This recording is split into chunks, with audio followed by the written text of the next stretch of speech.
In Washington, D.C., former and retired employees with the United States Agency for International Development are rallying to support the organization. This comes as the Trump administration started to dismantle USAID this week in an effort to cut the size of the federal government. Take a listen to California Representative John Garamendi speaking to the crowd. All these years, all these decades, USAID, the American government working through USAID, has been out there. And who the hell does Musk think he is? He has absolutely no right in shutting down USAID. We cannot allow that. We've got to take to the streets. We've got to take to the rallies. We've got to fight back, and we must resist every motion, every action by Musk and Trump to shut down this government. A lot of passion there. Let's go to CBS News White House reporter and producer Olivia Rinaldi for more on the downsizing. Olivia, thank you for joining us today. We know USAID provides humanitarian aid to more than 100 countries, but there are claims from government officials that the money isn't going where it's supposed to. We know this criticism, are not new, but can you walk us through some of the history of USAID? Yeah, Muga, it's good to be with you. The question surrounding wasteful spending from USAID is not exactly a new one. This is an argument that can be traced back to the foundation of the agency. And now the size and scope of this agency has really ebbed and flowed over the years. It was actually Democratic President Bill Clinton who oversaw the shrinking of the headcount at USAID in the 90s. That came after the Cold War and after Republicans had taken control of Congress. And at the time, they argued that they didn't need to maintain the budget of USAID in the name of government efficiency. Doesn't that sound familiar? Clinton's Secretary of State Madeleine Albright even considered folding USAID into the State Department, similar to the action we're seeing now from Secretary Rubio. And these conversations really about how the $40 billion budget gets used have been asked under both Republican and Democratic presidents.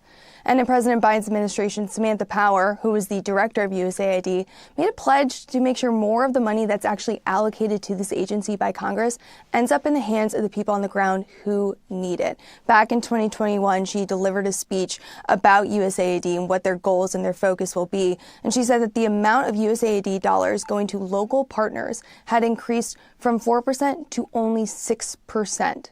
Just 6% going to local partners on the ground. She went on to say that moving forward, the Biden administration will make a greater effort to make sure at least a quarter of those funds go directly to local partners. But this is all coming as those comments really under the Biden administration have been trying to combat what they're calling the Washington bubble, meaning that the majority of the money allocated to help people in need, which is the purpose of USAID, rarely makes it out of the D.C. area and into the hands of the people who need it. Okay, Olivia, can you walk us through what a non-governmental organization is and how do they work and why does the money go through them in the first place? Yeah, Muga, I mean, by definition, NGO is a non-governmental organization. Often they focus on issues like humanitarian issues, social issues, but there are about 1.5 million NGOs that operate in the United States. And they kind of make up what's called the industrial aid complex. And essentially, there are really just a handful of these NGOs, which they're also sometimes called implementing partners. And just a handful of them are really awarded the contracts by USAID to implement that humanitarian assistance. Now, there's one group that I spoke with that really follows this money as it gets tracked from Congress to USAID, and they found that in 2022, just 10 contractors won more than 50% of USAID contract funding dollars. Just 10 firms. So this is also kind of where the numbers get tricky, and I want to walk you through this. So numerous studies have found that just a relatively small portion of those funds actually make it to local partners on the ground. There was one study from researchers at the University of Washington that found that these implementing partners can retain the majority of the funds awarded to them to pay for things like overhead costs and staff and salaries for their organizations, rather than get that money to the front lines and the places that need it. Now, all of this to say that the criticism of USAID and how their contracts are awarded and who they get awarded to have persisted in Washington consistently, particularly on Capitol Hill, where representatives have been asking to review how the money that they have awarded is actually spent. And Olivia, one more question for you. What will actually happen if USAID is actually dissolved?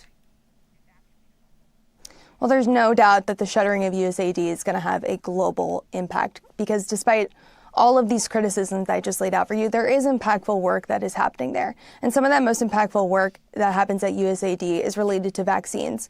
There's an organization called Gavi, the Vaccine Alliance, which really provides vaccines to some of the world's poorest countries. There's also the Global Fund to fight AIDS, tuberculosis, and malaria. And one source I spoke with in the international aid community said that this is what's happening now is exactly why they have advocated for local partners to have greater agency over the contracts that are spent. This has always been about reforming USAID, the conversations that they've been having. So now the conversation is how they can shift U.S. funding to be centered from the U.S. to those local organizations on the ground. So what's happening right now is that these funds that they no longer have access to could mean life or death for some of those people on the ground because there has been so much reliance on the United States and these NGOs and these contracts to oversee how these funds get used. Yeah, and that is the other aspect of all of this. People are actually being impacted by these decisions. Olivia Rinaldi, thank you so much for your time today.